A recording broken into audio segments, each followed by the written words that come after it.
الحمد لله نحمده ونستعينه ونستغفره ونؤمن به ونتوكل عليه ونعوذ بالله من شرور انفسنا ومن سيئات اعمالنا من يهده الله فلا مضل له ومن يضلل فلا هادي له ونشهد ان لا اله الا الله وحده لا شريك له ونشهد ان محمدا عبده ورسوله اما بعد فاعوذ بالله من الشيطان الرجيم ببركاته بسم الله الرحمن الرحيم يا ايها الذين امنوا كتب عليكم الصيام كما كتب على الذين من قبلكم لعلكم تتقون صدق الله العظيم وصدق رسوله الامين المتين المبين الكريم ونحن على ذلك لمن الشاهدين والشاكرين والحمد لله رب العالمين ان الله وملائكته يصلون على النبي يا ايها الذين امنوا صلوا عليه وسلموا تسليما آئیے نبی اور آل نبی کی بارگاہ میں جھوم جھوم کر درود پاک پڑھے اللہم صلی علی سیدنا مولانا محمد وعلی آل سیدنا وعلی آل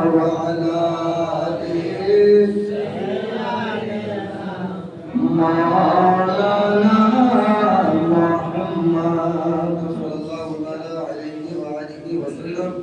میں نے کلام مقدس سے ایک بہت مشہور آیت کریمہ کا تلاوت کرنے کا شرف حاصل کیا، اس پر روشنی ڈالنے سے قبل آئیے نعت رسول سماعت فرمائیے، ایک مرتبہ بول دیجئے سبحان اللہ۔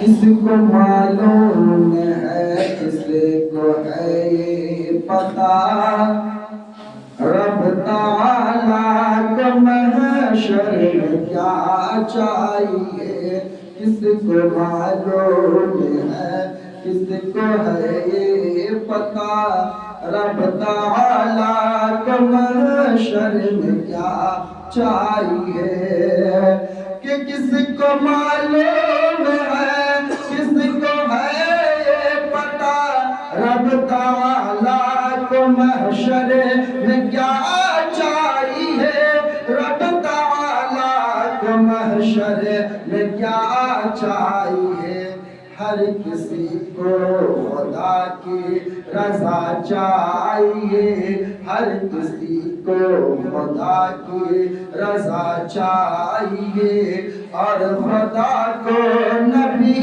کی رضا چاہیے، ہر کسی کو خدا کی رضا چاہیے، اور خدا کو نبی کی رضا چاہیے۔ ایک مرتبہ بول دیجئے سبحان اللہ۔ کیسے ایمان بچائے رہتا ہے غم، سب کو اپنی پڑی ہے، کہاں جائے ہم، کیسے ایمان بچائے رہتا ہے غم، سب کو اپنی پڑی ہے، کہاں جائے ہم، کہ کیسے ایمان بچائے رہتا ہے غم، سب کو اپنی پڑی ہے، سب کو اپنی پڑی ہے، کہاں جائے ہم، ایسے حالات میں اور اس دور میں، ایسے حالات میں اور اس دور میں، پھر بریلی کا احمد رضا چاہیے، ایسے حالات میں اور اس دور میں، پھر بریلی کا احمد رضا چاہیے۔ بولیے سبحان اللہ۔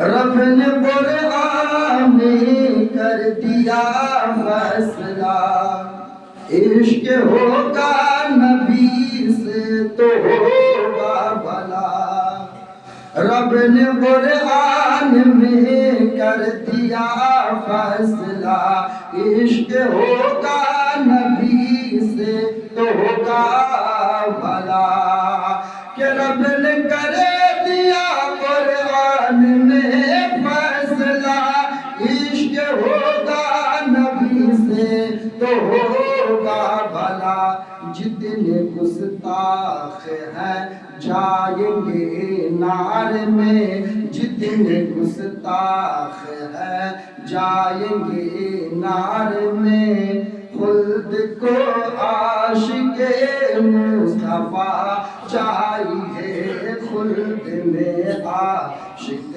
مصطفیٰ چاہیے جتنے گستاخ ہیں جائیں گے نار میں خلد کو عاشق مصطفیٰ چاہیے.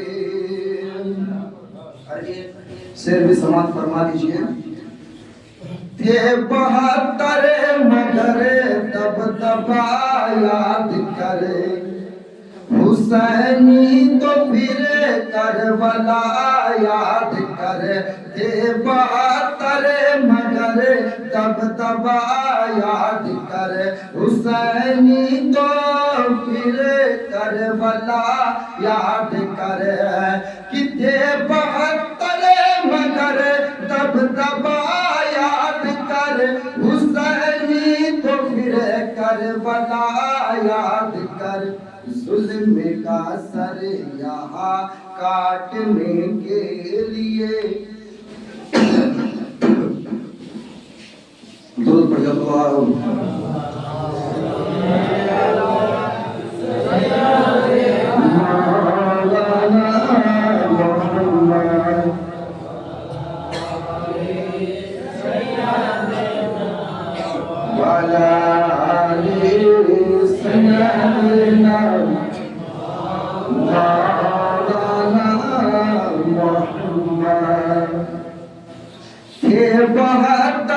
مگر تب تبا یاد کر حسینی تو پھر کربلا یاد کر ظلم کا سر یہاں کاٹنے کے لیے ظلم کا سر یہاں کاٹنے کے لیے دل میں شبیر کا حوصلہ چاہیے ظلم کا سر یہاں کاٹنے کے لیے دل میں شبیر کا حوصلہ چاہیے. ارے آخری شعر سماعت فرما دیجیے. وہ مجاہد میرا ارشد القادری کاش آ جاتے اختر رضا اظہری او مجاہد میرا ارشد القادری کاش آ جاتے اختر رضا اظہری ہر طرف سے آنے لگی پھر صدا ہر طرف سے آنے لگی پھر صدا سنیت کا وہی قافلہ چاہیے ہر طرف سے آنے لگی پھر صدا سنیت کا وہی قافلہ چاہیے. اللہم سیدنا مولانا محمد وعلى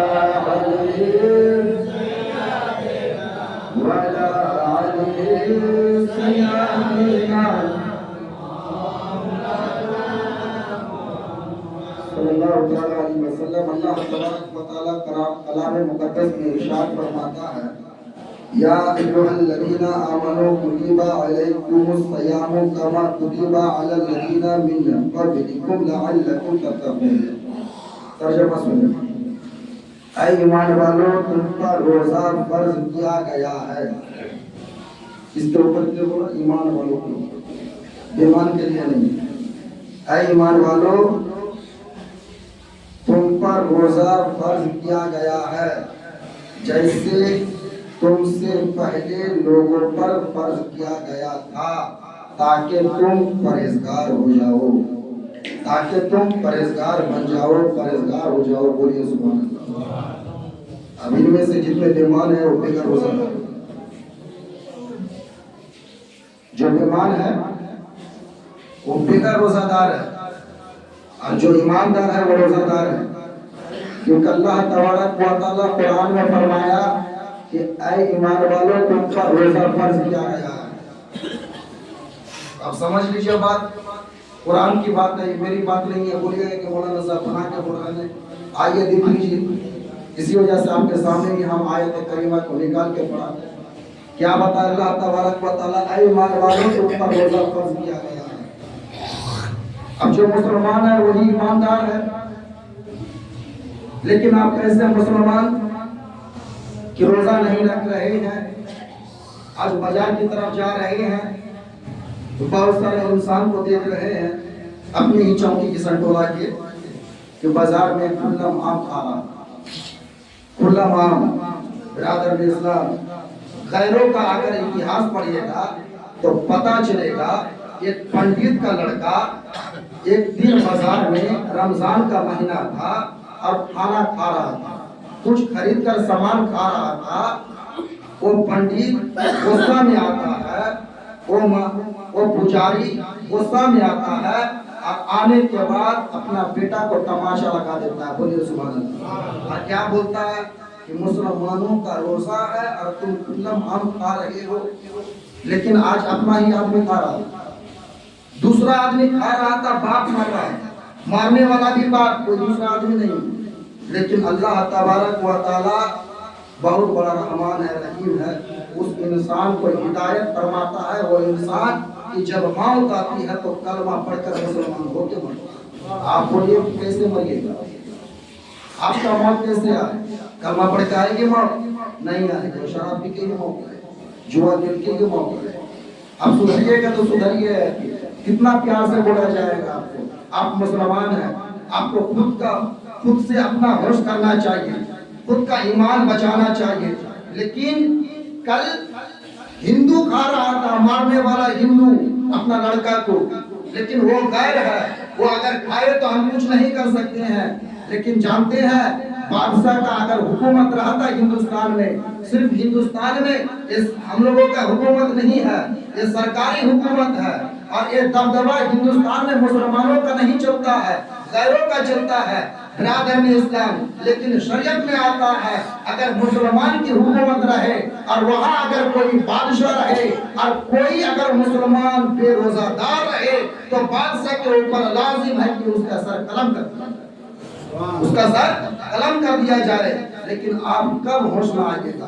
یہ اللہ کا فرمان ہے، یہ نبی کا فرمان ہے کہ اس کا سر کو قلم کر دیا جائے۔ لیکن اے مسلمانوں، اسی نبی کا کلمہ پڑھ کے آپ مسلمان ہوئے، اللہ تبارک و تعالیٰ کو ایک مانتے ہو، اللہ تبارک و تعالیٰ کو سب سے بڑا مانتے ہو۔ جب کوئی آپ کو چوٹ پہنچاتا ہے، جب کوئی آپ کو تکلیف پہنچاتا ہے تو آپ اگر اس سے مقابلہ کر نہیں پاتے ہیں تو دل میں کیا سوچتے ہیں کہ ہم کر نہ پائے نہ پائے، لیکن کل اللہ آپ کا فیصلہ ضرور کرے گا۔ جب اللہ کے اوپر آپ بھروسہ کرتے ہیں، اللہ کو سب سے بڑا مانتے ہیں، تو اللہ سے کیوں نہیں ڈرتے ہیں کہ اللہ میرا فیصلہ کیا کرے گا بروز محشر میں، بروز قیامت میں میرا فیصلہ کیا کرے گا۔ اے میرے عزیزو، ابھی سدھرنے کا ٹائم ہے، آپ سدھر جائیے، نہیں تو کل آپ کو بہت پچھتانا پڑے گا۔ برادر اسلام، موت آتی ہے کسی کو کہہ کے نہیں آتی ہے، موت کسی کے باپ کی جاگیر نہیں ہے کہ آپ کو بول کیا ہے۔ موت جب اللہ تبارک و تعالیٰ کا حکم ہو جائے گا، ملک الموت آئیں گے اور آپ کا روح قبض کر لیں گے۔ برادر اسلام، چاہے وہ آپ ٹوائلٹ کے حالت میں ہو، چاہے آپ نماز کی حالت میں ہو، چاہے آپ شراب کی حالت میں ہو، چاہے آپ جوا کی حالت میں ہو، برادر اسلام، جب موت آئے گی تو آپ کو کہا کر نہیں آئے گی، کسی وقت بھی موت آ جائے گی۔ لیکن میرے آقا صلی اللہ علیہ وسلم فرماتے ہیں کہ اے میرے امتو، تم کو موت ضرور آئے گی۔ اللہ تبارک و تعالیٰ کا فرمان ہے، کیونکہ موت کو فرض کیا گیا ہے، ہر مومن کے اوپر میں موت آئے گی، ہر جاندار کے اوپر میں موت آئے گی، ہر چیز کو دنیا سے فنا ہونا ہے، لیکن ایک نہ ایک دن سب دنیا ختم ہو جائے گی، نہ آسمان رہے گی نہ زمین رہے گی، اگر رہے گی تو وہ اللہ کی رہے گی۔ تو برادر اسلام ہمیں اللہ سے ڈرنا چاہیے، اللہ کے لیے روزہ رکھنا ہے، کسی اور کے لیے روزہ رکھنا نہیں ہے۔ برادر اسلام ہمارے اوپر روزہ اللہ تبارک و تعالیٰ فرض کیا ہے، ہمارے اوپر روزہ فرض کیا ہے، لیکن ہمارا ماننے کو تیار نہیں ہے، ہمارا رکھنے کو تیار نہیں ہے۔ اگر انکار کیجیے گا تو آپ مسلمان نہیں کافر ہو جائیں گے۔ روزہ سے اگر کوئی بھی انسان انکار کرے کہ روزہ رکھ کے کیا ہوگا، بہت سارے انسان اس طرح کی بولتا ہے کہ روزہ رکھ کے کیا ہوگا، لیکن فتویٰ ہے کہ وہ انسان اسلام سے نکل گیا، کافر ہو گیا۔ کافر اگر مر جائے تو جنازہ مت پڑھو، مٹی مت دو۔ لیکن کوئی انسان اگر بیماری کی حالت میں ہے اور ڈاکٹر نے منع کر دیا کہ اگر روزہ رہو گے تو زیادہ بیماری بڑھ جائے گی، مرنے کا ڈر ہے، تو اس انسان کے لیے جتنا دن تک ڈاکٹر نے منع کیا ہے اتنا دن تک روزہ رکھنا منع ہے۔ جب شریر ٹھیک ہو جائے پھر اس کا قضا ادا کرنا ہوگا۔ لیکن اے مسلمانوں، اب شرم کیجئے، شرم ہے کہ بازار میں کھلا مال، چائے کے دکان میں، پان کے دکان میں اب کھلا عام کھانا کھا رہے ہیں، کھلا عام سگریٹ پی رہے ہیں، پان چبا رہے ہیں، چائے پی رہے ہیں۔ یہ مسلمان کا طریقہ نہیں ہے۔ اگر اسلامی حکومت اگر یہاں رہتا نا تو بادشاہ اگر کوئی رہتا ہندوستان کا تو آپ کا سر قلم کر دیتا۔ یہ ذمہ داری ہے ان کے اوپر، لیکن اللہ تبارک و تعالیٰ کا لاکھوں کروڑوں خرابوں شکر بنائیے کہ وہ قانون یہاں نہیں ہے، لیکن اللہ سے ڈرنا ضروری ہے ہمیں۔ اگر اللہ سے نہیں ڈرے تو کس سے ڈرے؟ برادر اسلام، کچھ بھی ہوتا ہے ہمیں تکلیف تو ہم فوراً بولتے ہیں کہ اللہ ہی ٹھیک کرے گا۔ کچھ اگر ہمیں درد ہوتا ہے تو اللہ ہی ٹھیک کرے گا۔ کوئی آدمی اگر تکلیف پہنچاتا ہے تو ہم فوراً بولتے ہیں کہ اللہ ہی تیرا فیصلہ کرے گا۔ جب اللہ تبارک و تعالیٰ کے اوپر آپ اتنا بھروسہ کرتے ہیں تو اللہ کی بات کو ماننے کے لیے کیوں تیار نہیں ہے؟ اللہ کی بول چال کو ماننے کے لیے کیوں تیار نہیں ہے؟ میرے عزیزوں، وقت ہے، وقت سدھر جائیے، نہیں تو کل میدان محشر میں پچھتانا پڑے گا، پچھتانا پڑے گا، بہت پچھتانا پڑے گا۔ جانتے ہیں جو انسان ایک روزہ چھوڑ دیا جان بوجھ کر چھوڑ دیا، حدیث میں آتا ہے اس انسان کو ایک روزہ کے بدلے میں 60 روزہ کرنا ہوگا۔ ایک روزہ کرنے کا مطلب طاقت نہیں ہوتا، 60 روزہ، ایک روزہ کا قیمت آپ کو 60 روزہ کرنا ہوگا۔ اگر 60 روزہ اگر کر نہیں پائیے گا تو 60 مسکین کو، 60 فقیر کو پیٹ بھر کر کھانا کھلانا ہوگا۔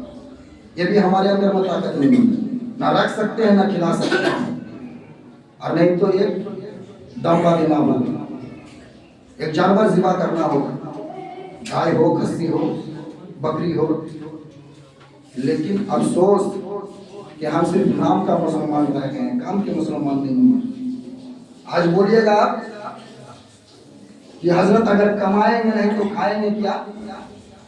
ابے کھانا تمہارے ذمہ داری میں نہیں ہے، یہ کھانا کھلانا اللہ کی ذمہ داری میں ہے۔ یہ کن کی ذمہ داری ہے؟ اللہ کی ذمہ داری ہے، لیکن آپ کو محنت کرنا پڑے گا۔ لیکن اللہ کو راضی کیجئے، تب پھر دیکھیے آپ کا گھر میں کیسے برکت ہوتا ہے، کھانا میں کیسے برکت ہوتا ہے۔ لیکن آپ تو سدھریے گا نہیں، آپ تو ایک کان سے سنیے گا، دوسرا کان سے نکال دیجیے گا۔ لیکن آج بات کو مان لو، اگر جو حضرات بے روزہ دار ہیں وہ حضرات آج سے نیت کر لے، توبہ کر لے کہ اللہ میں توبہ کرتا ہوں، میری توبہ کو تو قبول فرما، میں آج سے رمضان کا روزہ رکھوں گا، تراویح پڑھوں گا، نمازیں پڑھوں گا۔ آج مسجد ویران ہے، آج اتنی بڑی مسجد کہ سماج کے نزدیک اگر ناپا جائے تو بہت چھوٹی ہے جگہ مسجد کی، لیکن یہ بھی مسجد نہیں بھر رہی ہے، یہ بھی مسجد خالی ہے۔ اور سماج کا چونکہ اگر پورا آدمی آ جائے، اب پورا آدمی بھی چھوڑ دیا، گھر پیچھے اگر آدھا آدمی آ جائے، ایک آدمی دینا آدھا آدمی تو جگہ دینا مطلب دوسرا اور کہیں جگہ کا انتظام کرنا ہوگا، صرف آدھا آدمی آ جائے۔ لیکن کہاں آتا ہے؟ کب آئیے گا؟ وہ مرنے کے ٹائم میں جب موت آئے گی تو مولانا صاحب آئیے گا، تعلیم سب کو لے کے آئیے، دعا کر دیجیے، کیا ضرورت ہے؟ جب آپ اپنا ہی اعمال کو خراب کر رہے ہیں تو دعا کر کے کیا فائدہ ہوگا؟ اب جنت میں پہنچائیے گا؟ کبھی نہیں پہنچیے گا۔ لاکھ دعا کرا دیجیے، چاہے پیر سے دعا کرائیے، عالم سے دعا کرائیے، آپ اگر بے نمازی ہو کے مریں گے تو مٹا دیا جائے گا، آپ بے روزہ دار ہو کے مریں گے مٹا دیا جائے گا، کیونکہ قیامت کے دن دعا کا حساب نہیں پوچھا جائے گا۔ قیامت کے دن سب سے پہلے اگر حساب پوچھا جائے گا تو نماز کے بارے میں حساب پوچھا جائے گا۔ آپ مسلمان ہیں، آپ کے اوپر فرض کیا گیا ہے نماز، لیکن آپ نماز سے ہی دور ہیں۔ نماز پڑھیے، ان کے بعد دعا مانگیے، اللہ تبارک و تعالیٰ آپ کا دعا کو گارنٹی قبول کرے گا۔ لیکن آپ نماز کو چھوڑ کے دعا مانگیں گے تو کبھی ملے گا؟ کبھی نہیں ملے گا میرے عزیزو۔ اسی وجہ سے نماز کو پڑھو، رمضان کا روزہ چالو ہے، آپ روزہ رکھو۔ اور اگر کوئی انسان بیمار ہے، اسے ڈاکٹر نے منع کر دیا کہ ان کا مطلب میں خلاصہ کر دیا کہ جب ان کو صحت ہو جائے، اچھا ہو جائے تو وہ انسان جتنا روزہ چھوٹا اس کا قضا کرے۔ ایک مرتبہ آل نبی پر درود پڑھے، اللہم سیدنا مولانا محمد وعلی سیدنا وعلی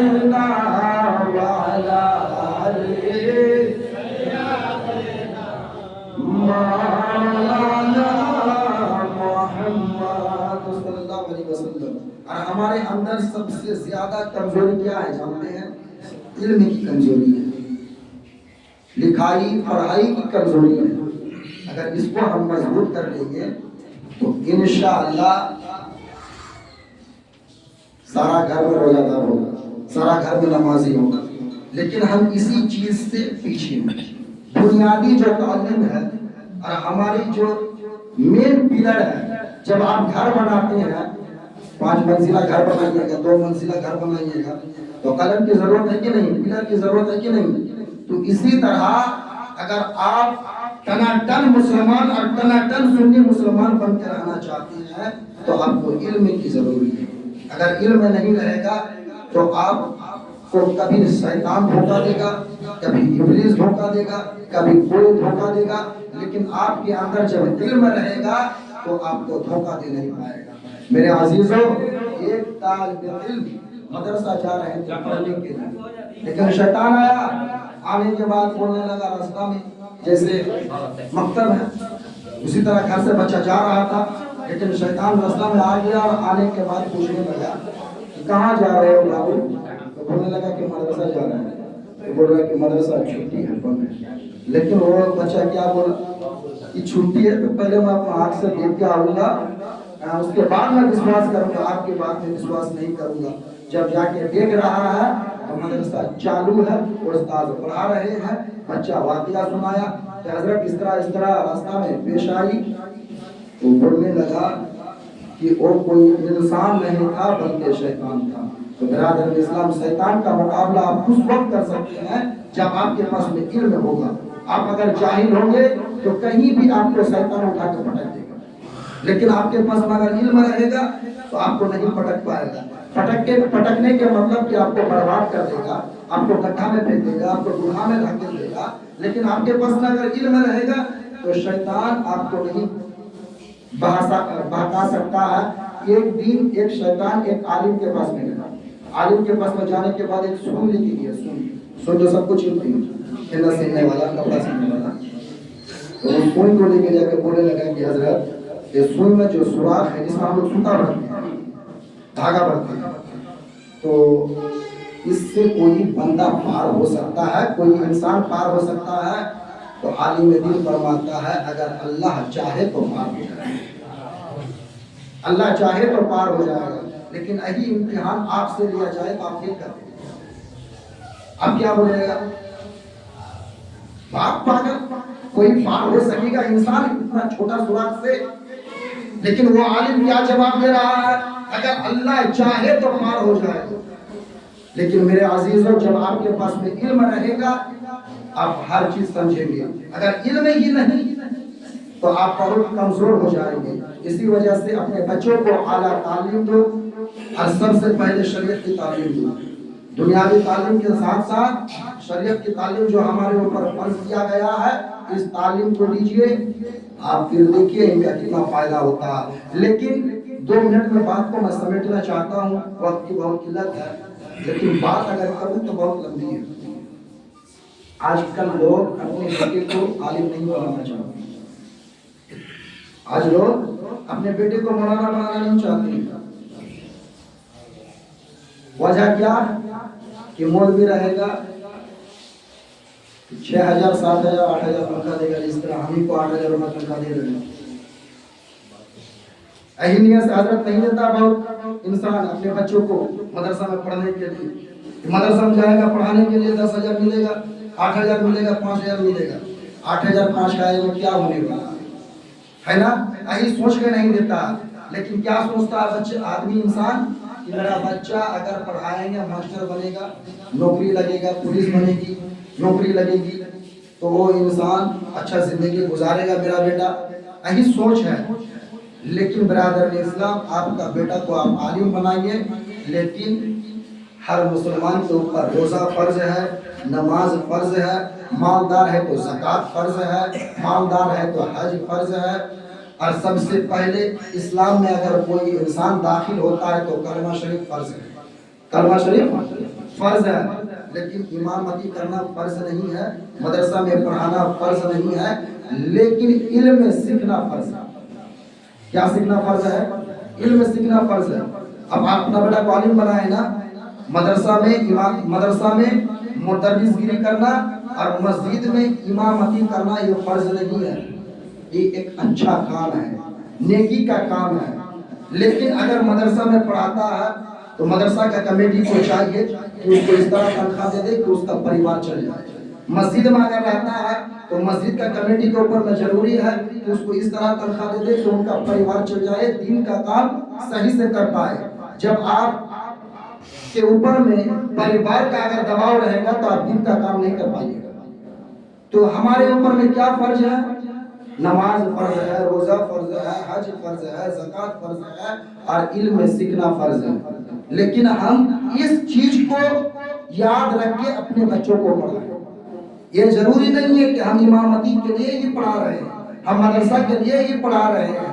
آپ اس کو پڑھائیے اس مقصد سے کہ میرا بیٹا کا کوئی ایمان بیکار نہ کر سکے، میرا بیٹا کا ایمان کوئی چھین نہ سکے، میرا بیٹا اگر مزدور بھی ہو، میرا بیٹا اگر کسی کا غلامی بھی کرتا ہو، تو میرا بیٹا کا علم اتنا رہے کہ وہ رب سے ہمیشہ ڈرتا ہو، رسول کی بات پر چلتا ہو، دنیا بھی سلامت ہو اور مرنے کے بعد آخرت بھی سلامت ہو۔ لیکن برادر اسلام، ہم پیسہ کی لالچ میں آ کر، ہم روپیہ کی لالچ میں آ کر اپنا بیٹا کو بھی خراب کرتے ہیں، بیٹا کی زندگی کو بھی خراب کرتے ہیں۔ لیکن بہت سارے دیکھیے آج کہ پولیس بن گئے ہیں، بہت سارے نیتا بن گئے ہیں، بہت سارے افسر بن گئے ہیں، لیکن کچھ بھی کام کرنے کے لیے جائیے گھوس بات دے کے کوئی چیز ہی نہیں، وکیل بنا لیے ہیں، گھوس بات دے کے کوئی چیز ہی نہیں ہے، اور شریعت میں گھوس کھانا بالکل حرام ہے۔ ہم مسلمان ہیں، ہمارے اوپر سود کھانا حرام ہے، ہمارے اوپر زکوٰۃ کا مال کھانا حرام ہے، لیکن زکوٰۃ کا مال کون کھا سکتا ہے؟ جو غریب ہے، جو بیوہ ہے، مدرسہ ہے، طالب علم ہے، ان سب کو زکوٰۃ دینا ہمارے لیے ضروری ہے۔ لیکن آج ہم مسلمان تو صرف نام کے رہ گئے ہیں، مالدار ہے، لیکن اللہ کے رسول صلی اللہ علیہ وسلم ارشاد فرماتے ہیں کہ آپ ایک سال میں جتنا کمائیں، ایک سال میں جتنا کمائیں اس اماؤنٹ کو جمع کیجئے، اور اس اماؤنٹ جتنا بنے آپ کا قرض دینا وغیرہ سب کچھ بات دے کے آپ کا روپیہ پیسہ سونا چاندی جو بھی ہے سب اماؤنٹ کو اکٹھا کیجئے، اور اکٹھا کرنے کے بعد 100 روپیہ میں 2.5 روپیہ آپ کو زکوٰۃ دینا فرض ہے۔ لیکن آج کون مسلمان دیتا ہے؟ اگر پیسہ ہو گیا، اگر سمجھ لیجیے 1 لاکھ روپیہ ہے، کروڑ روپیہ ہے، 5,000 کے 10,000 5,000 دینا پڑے گا زکوٰۃ، تو آپ کے لیے جائز تھوڑے ہے نہیں دیجیے گا؟ آپ کے اوپر ضروری ہے۔ بہت سارے مدرسہ کے استاذ آئیں گے، مولانا صاحب آئیں گے کہ آپ کا جو زکوٰۃ ہے مدرسہ میں دیجیے، لیکن آپ کیا سمجھتے ہیں کہ مولوی لوگ در در گھومتا ہے، آپ ہی کا حفاظت کے لیے گھومتا ہے، کیا ضرورت ہے؟ مولانا کٹ کے کمانے کا پائے گا؟ مولانا بزنس کر کے کھانے پائے گا؟ آپ جس طرح کھاتے ہیں گاڑی چلا کے مولانا کھانے پائے گا؟ سب پائے گا، لیکن آپ کو بچانے کے لیے، آپ کو نیک راستہ میں لانے کے لیے آپ کے پاس میں آتا ہے کہ آپ کا مال صاف ہو جائے۔ بہت سارے انسان پیسہ والا ہے لیکن زکوٰۃ نہیں دیتے ہیں۔ یہ زکوٰۃ کسی عالم کو اور کسی انسان کو آپ کے دربار میں جا کے مانگنے کی ضرورت نہیں ہے۔ آپ کے اوپر فرض ہے کہ آپ اپنا زکوٰۃ جتنا نکلے سارا روپیہ لے کے جا کے غریب میں فقیر میں تقسیم کر دو، بیوہ کو دے دو، یتیم کو دے دو، یہ آپ کے اوپر فرض کیا گیا ہے۔ لیکن آج ہمارے مسلمان کے پاس میں اگر 10 روپیہ ہو گیا ہے تو زکوٰۃ کا مال کو خود کھاتا ہے۔